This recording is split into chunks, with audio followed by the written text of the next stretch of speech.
I love your backdrop too. Thank you. And hello, Miss Joanna. A Hi. big congrats on the Ultimatum Queer Love, entertaining and nail biting. And I totally enjoyed it. Oh, gosh, I'm so glad to hear that. I did too. That's good to hear.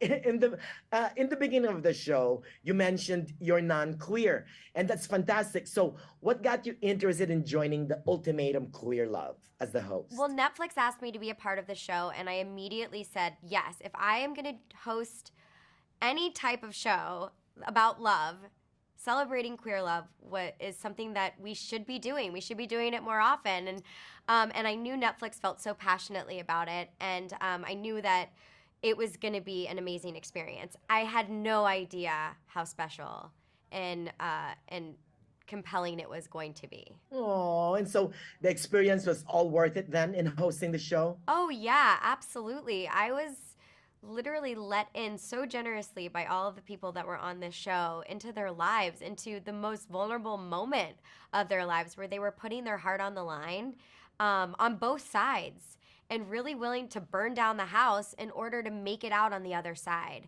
And Yeah. that's brave. I know, that line that you mentioned all the time in the beginning, like this is the not the final night of you together as a couple. I Yeah. mean, that always like, it's so definite, Oh, right? you It's should have like, heard me off oh. camera. I was like, this is so intense.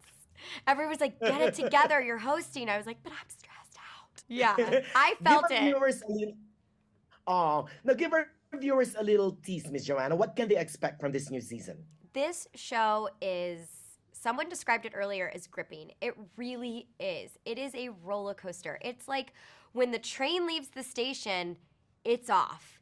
And all of these relationships, they came in at different stages of their relationships with different sort of, you know, issues or concerns or whatever it may be. Everybody had their story. And I was just floored with how willing they all were to dive into the trial marriage and how that really opened them up to asking themselves personally, individually questions that were really uncomfortable, but also really facing as a couple what their future looked like. And it was not short on drama. Well, can you, now that you've seen a season, being there, experiencing it, can you honestly say that the ultimatum experiment really works? I would say that, yeah, I think that just in general, the idea of an ultimatum is a pretty intense notion.